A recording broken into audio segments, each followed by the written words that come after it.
In this video, I want to explore how cars are one of the major obstacles to a post-capitalist future, drawing on some key post-growth thinkers and texts. In his essay from 1973, The Social Ideology of the Motor Car, Andre Gorz noted that the worst thing about cars is that they are like castles or villas by the sea, luxury goods invented for the exclusive pleasure of a very rich minority, and which in conception and nature were never intended for the people. And the essence of luxury is that it cannot be democratized. Mobility based on individual cars has become one of the greatest threats to human and planetary health. As a recent article titled Car Harm summarizes, since their invention, cars and automobility have killed 60 to 80 million people and injured at least 2 billion. Currently, 1 in 34 deaths are caused by automobility, with the WHO putting the numbers of people who currently die on the roads at over 1 million per year. In the US, pedestrian traffic deaths are rising at a scary rate, as cars become bigger and with worse driver visibility. As the paper makes clear, the mortal violence of cars is just one aspect of their harms. They also lead to ill health through pollution, sedentary travel and isolation, social injustice, and environmental damage. Carbon emissions are just one aspect of the environmental impact of the motor vehicle, which also includes the direct physical impact on habitats and wildlife. One review covering just 13 countries found that around 400 million animals are killed on roads annually in those places. Vertebrate animal deaths around the world from cars is thus estimated at over 1 billion per year.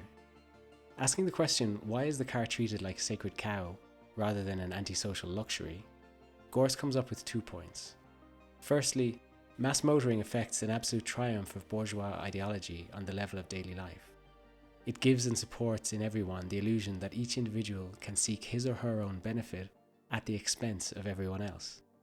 Secondly, the myth of the benefit of the car persists, because the spread of the private car has displaced mass transportation and altered city planning and housing in such a way that it transfers to the car functions which its own spread has made necessary. The myth of individualism around cars shields the reality that there is no individual who is not embedded, implicitly or explicitly, in collectivity.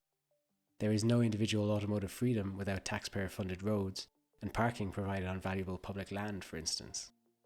Cars simply parasitize on fabricated collective dreams of freedom and harm that collective life. As Gorz puts it, the apparent independence of the automobile owner was only concealing the actual radical dependency on products and services provided by some third party, rather than simply using collective goods which we maintain and support together, like trams and trains, for example. Just as bad as the individualism of the car, of course, has been their dependence on fossil fuels. It is far more profitable to have a population consume oil in individualized metal boxes than cultivate collective forms of mobility which would consume much less. As Gorz puts it, the dream of every capitalist was about to come true. Everyone was going to depend for their daily needs on a commodity that a single industry held as a monopoly.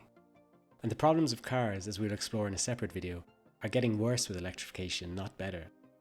Rather than reimagine mobility, electric cars get bigger and heavier, they need bigger batteries and more resources, and car infrastructure needs to expand rather than contract, and the vicious cycle continues.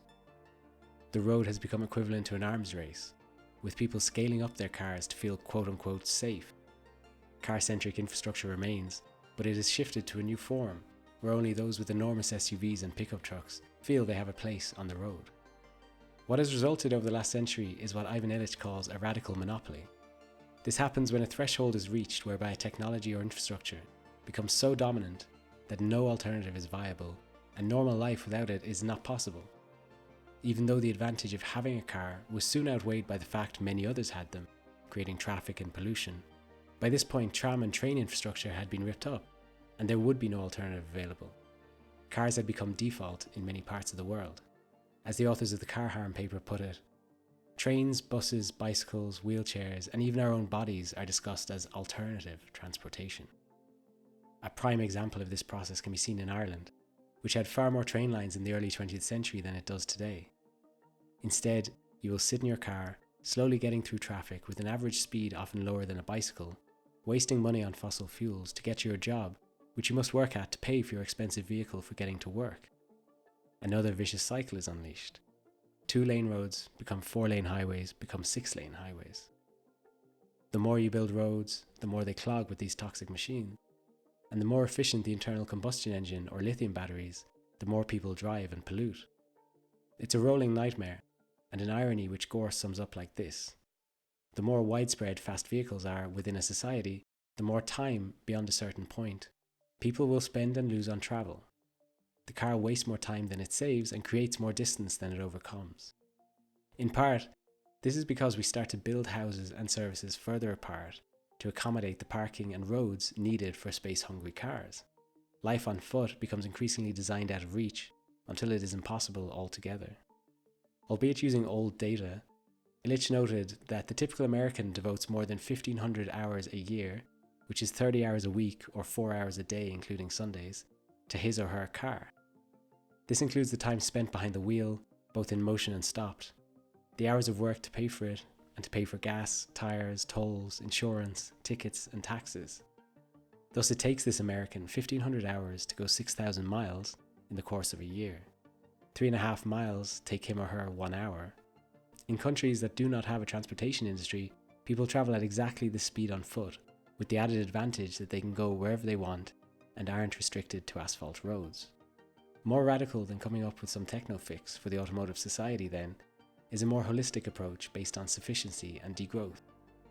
People will break the chains of overpowering transportation when they come once again to love as their own territory, their own particular beat, and to dread not getting too far away from it, wrote Illich.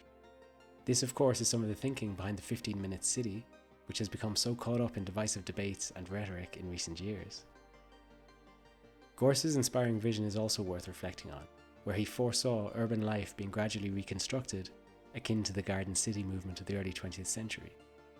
These new cities might be federations of communities or neighbourhoods, surrounded by green belts, whose citizens will spend several hours a week growing the fresh produce they need. To get around every day, they will be able to use all kinds of transportation adapted to a medium-sized town. Municipal bicycles, trolleys or trolleybuses, electric taxis without drivers. For longer trips into the country, as well as for guests, a pool of communal automobiles would be available in neighbourhood garages. The car would no longer be a necessity. Everything will have changed, the world, life, people, and this will not have come about all by itself. The change can happen, though it may not be easily won. Amsterdam in the 1970s was as car-centric and traffic-laden as other Western cities, and it took serious protest and activism to gradually shift that and create the more humane transport network that exists there today. Even today, Amsterdam is removing 1,500 car parking spaces per year, which goes a long way to continue dislodging the dominance of these metal boxes and leaving space for humans and non-human communities. As the mayor of a town in Spain put it, "It's not my duty as mayor to make sure you have a parking spot. It's the same as if you bought a cow or fridge and then asked me where you're going to put them." There is a link in the description to a free book chapter on mobility from the book Strategy and Degrowth, exploring the various political and social movement strategies from reformist to revolutionary that can be used to overcome capitalist mobility systems. So that's it for today. Are you forced to own a car in your life? What gives you hope for the future of sustainable human movement? Let me know in the comments. And this is a topic I will definitely come back to in future interviews and videos. As always, subscribe and have a look around elsewhere on this channel for more on this and related themes.